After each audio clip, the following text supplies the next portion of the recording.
د افغانستان په 14 ولایتونو کې د ملک سلمان خیریه بنسټ له لوري ترسره شوې مرستې که څه هم په ګرد افغانستان کې فقر خلک ځپلي، خو ځینې خیریه بنسټونه او مؤسسات هڅه کوي تر څو لویې اړینې مرستې او توکي ورسوي.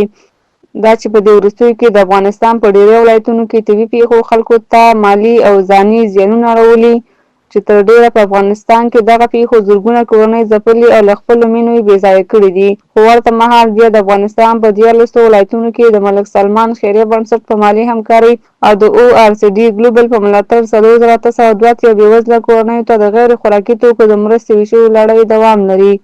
باید یادونه وکړم چې په دغه مرستو کې یو باب خیمه او 15 کمپلي او همدارنګه د اشپزخانې وسایل شامل دي چې هر کورنۍ ته به 21 قلمه مواد ورکول کیږي. په ټولو ولایتونو کې د ضد حوادث ریاست په ګډه هماهنګۍ په شفاف ډول سره سروې ترسره کړې ده چې د پروان په ولایت کې خوشبختانه نن موږ غواړو د 300 کورنیو سره د غیر خوراکي توکو مرستې ترسره کړو.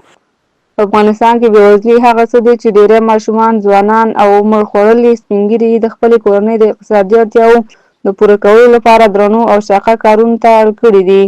مرسته اخیستونکي د دې مرستو څخه خوښي څرګندوي چې په سختو حالاتو کې لاسنیوی کیږي، خو دغه مرستې دوی ته د اوښتو زیانونو په پرتله کمې بولي او د لا زیاتو مرستو ترڅنګ د نورو مرستو او په کور دننه د کاري فرصتونو برابرولو غوښتنه هم کوي.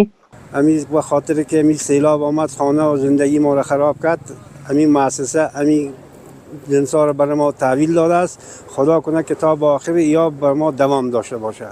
دیگه اینمی کمک‌ها را گرفتیم، دیگه خانه‌های ما را سیل زده بود. از همین چی مؤسسات فضل خدا خوش هستیم، پشت کمکگیری آمدیم در ولایت پنجشیر.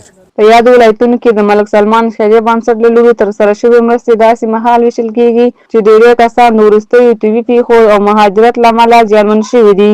باید وویل شي چې ORCD ګلوبل موسسې له دې وړاندې هم د افغانستان په ډېری ولایتونو کې د بېلابېلو هېوادونو پر مالي ملت د بېوزلو او اړمنو د لاسنیوي په موخه مرستې کړي دي. لیلا بارکزی، زیرک TV، کابل.